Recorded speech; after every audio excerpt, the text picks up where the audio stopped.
बिस्मिल्लाहिर्रहमानिर्रहीम। अस्सलाम वालेकुम वीवर्स, मैं वेलकम करती हूँ आपका अपने यूट्यूब चैनल ड्रेसिंग में। यहाँ पर अपनी पिछली वीडियो में मैंने आपको क्यूलोट्स की इस तरीके की कटिंग और स्टिचिंग बताई, जिसके अंदर हम शलवार की तरह का स्ट्रक्चर उसके अंदर कट करके स्टिच कर सकते हैं। लेकिन इस फैब्रिक के ऊपर ये भी उसी तरीके का फैब्रिक है जो 2.25 गज़ के करीब लेंथ थी और चौड़ाई इसकी तकरीबन 50 इंच के करीब थी। तो अब हमने इसको भी वैसे ही फ़ोल्ड कर लेना। अगर आपने वो वीडियो नहीं देखी तो इसका लिंक मैं डिस्क्रिप्शन बॉक्स में दे दूँगी, आई बटन पे भी शो कर दूँगी। बस कटिंग का थोड़ा सा मेथड चेंज है, अदरवाइज़ सारे के सारा प्रोसेस हम यहाँ पे फॉलो करेंगे वैसे ही जैसे हमने उसके ऊपर किया था। अच्छा, यहाँ पे अब मैंने कपड़े की लेंथ बता दी है आपको। ये अब इसकी लंबाई चौड़ाई हो गई, चौड़ाई लंबाई हो गई, क्योंकि इसकी चिकन की एम्ब्रॉयडरी एक साइड पे आ रही है।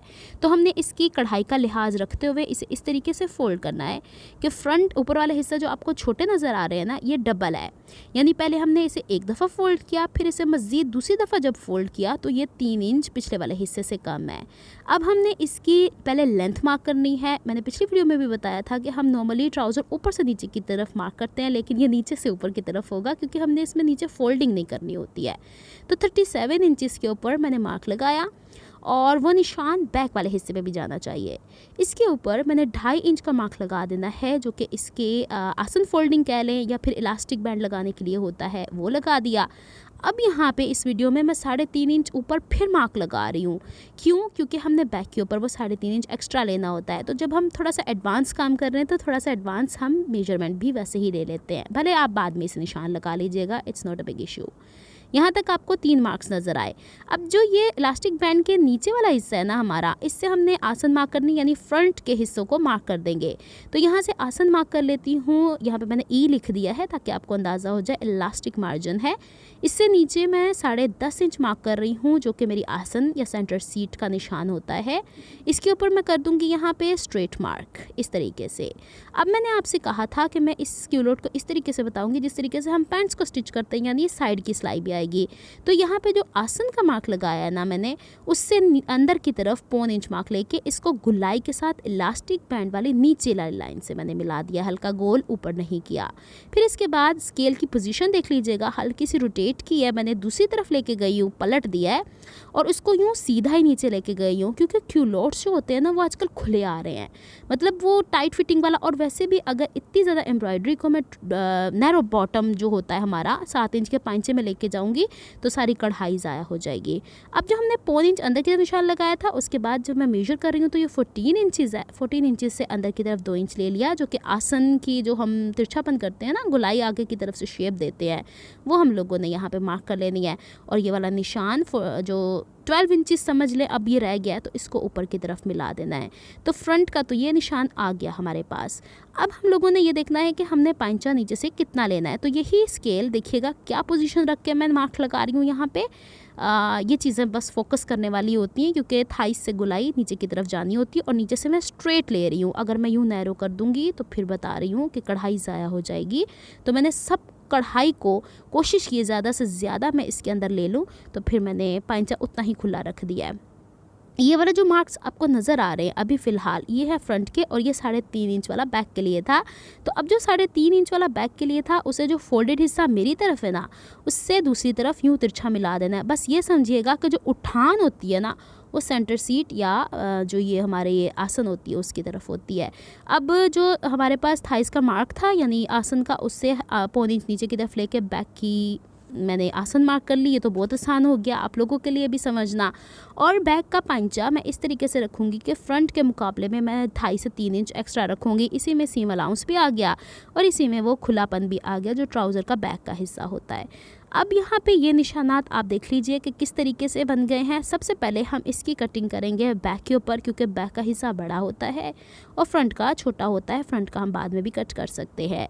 अब इसकी जो बाहर की ये वाली कटिंग है ना, ये चारों पीसेस की एक साथ होती है। आपने ये ध्यान भी दिया होगा, जब मैंने सिंपल ट्राउज़र की कटिंग आपको सिखाई थी तो उसमें ये बराबर होती है। जो बढ़ोतरी या कम होता है ना वो मैं इन सीम में लिया करती हूँ। खैर वो बाद में तो सिलने के बाद बाहर ही निकल जाता है।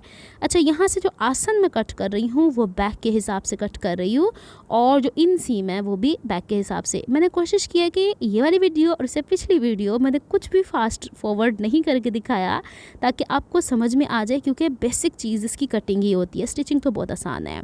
अच्छा जनाब, ये हो गया। अब इसके 2 ऊपर वाले पल्ले मैंने उठा लेने हैं, लेकिन इससे पहले बैक वाले हिस्सों पे बी ज़रूर लिख लिया करें। प्रिंटेड कपड़ा है तो फिर तो समझ में आ जाती है, लेकिन सादा कपड़ा होता है ना तो फिर उसमें बड़ी डिफ़िकल्टी होती है। और चिकन में बाज़ दफ़ा इतनी नफीस कढ़ाई होती है कि हमें पता ही नहीं चलता सीधा हिस्सा कौन सा है और इसका रॉन्ग हिस्सा कौन सा है। अब यहाँ पे फ्रंट के हवाले से ये स्ट्रेट कट कर देना है, क्योंकि ये एक्स्ट्रा ही कट हुआ था। फ्रंट की आसन कट कर देनी है और फ्रंट की इनसीम हम लोगों ने कट कर देनी है, ये देखिए इस तरीके से। और यहाँ से हम बॉटम पे नीचे तक ले जाएंगे। उम्मीद है आपको इसकी कटिंग आसानी समझ में आ गई होगी। अब इनके बैक के ऊपर भी मैंने एफ और फ्रंट लिख देना है ताकि मुझे कोई कन्फ्यूजन ना हो, ताकि मुझे जब इनके मैं पेयर बनाऊँ ना फ्रंट और बैक के एक दूसरे की आसन को फेस करते हुए कि फ्रंट की तरफ फ्रंट आए बैक की तरफ बैक आए, ये तो अब हम इसकी आउट सीम की सिलाई लगाएंगे और फिर मैं आपको बताती हूँ क्या करना है। चूँकि ये हवा में रखे हुए थे इसलिए ऐसे उड़ गए हैं, मैं आपको भी सिलाई लगा के दिखाती हूँ। अच्छा जी, इसकी जो आउट सीम है ना, हमने सिलाई अमूमन वैसे तो हम कोशिश करते हैं ऊपर से नीचे लेके आए, लेकिन चूँकि इसके नीचे वाले हिस्से पे एम्ब्रॉयडरी है तो हमने नीचे से सिलाई ऊपर की तरफ ले जानी है और कोशिश करनी 1 इंच दूरी पे सिलाई लगाएं, क्योंकि ऑलरेडी काफ़ी खुला है। वो 1 इंच की दूरी पे मैं क्यों बता रही हूँ, ताकि हम जो ये वाला हिस्सा है ना कढ़ाई का, इसे अगर हम ओवरलॉक भी कर लेंगे तो 1-2 धुलाइयों के बाद यहाँ से रेशे निकल के पाइंचे में से झांकेंगे। तो इसको हम यूँ पलट के और इसके कोनों के ऊपर सिलाई लगा देंगे ताकि हमारे काम में नफासत आए। अगर मैंने इस पर कपड़ा पलटना होता तो फिर पलटने का तरीका तो बारहा मैं आपको सिखा चुकी हूँ। इन सीम की सिलाई भी इसी तरीके से लगाएंगे और इसके भी कोने वैसे ही मोड़ देंगे जिस तरीके से मैंने बाहर वाले हिस्से के मोड़ दिए। फिर हमने इसकी आसन आपस में मैच करके सिलाई लगा देनी है। फिर इसके ऊपर हमने इलास्टिक बैंड लगा देना है। ये तो मैं बारहा आपको बता चुकी हूँ, फिर बता रही हूँ, इस वीडियो का मकसद कटिंग था। अच्छा जी, अब यहाँ पे मैंने इसे इस तरीके से आयरन किया जैसे हम पैंट्स को आयरन नहीं करते, यानी भाई इन सीम आउट सीम को आपस में मिला देंगे इस तरीके से, और दूसरी वाली की इन सीम आउट सीम को और इन सीम को इन सीम से मैच करने के बाद जिस तरीके से हम ड्रेसिंग पैंट्स यानी जेंट्स की ड्रेसिंग पैंट्स होती है ना उस तरीके से प्रेस करते हैं। तो ये एक तरह का क्यूलोट भी हो गया, ट्राउज़र भी हो गया, और आपको 2 वीडियोस में 2 मुख्तलिफ तरीके से चिकन के ट्राउज़र की कटिंग और स्टिचिंग भी समझ में आ गई।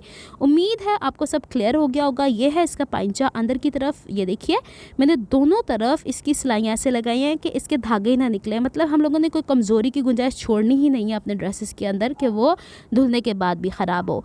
और इसके यहाँ पे देखिएगा कि इसका जो हाई एंड लो मैंने ऊपर बेल्ट या आसन जिसे कहते हैं वो बनाई है, तो ये मुझे आसानी देगी कि मैं इसे ईज़िली कैरी कर सकूं। और चूँकि ये आड़ा बना हुआ है इसलिए लूज़ बनाया है। उम्मीद है आपको समझ में आ गया होगा। अगर आपको मेरी एफर्ट्स पसंद आती हैं तो please like my videos, subscribe to my channel, hit on the bell notification for more videos. मिलती हूँ नेक्स्ट वीडियो में, तब तक के लिए अपना बहुत सारा ख्याल रखिएगा, मुझे दुआ में याद रखिएगा। अल्लाह हाफिज़।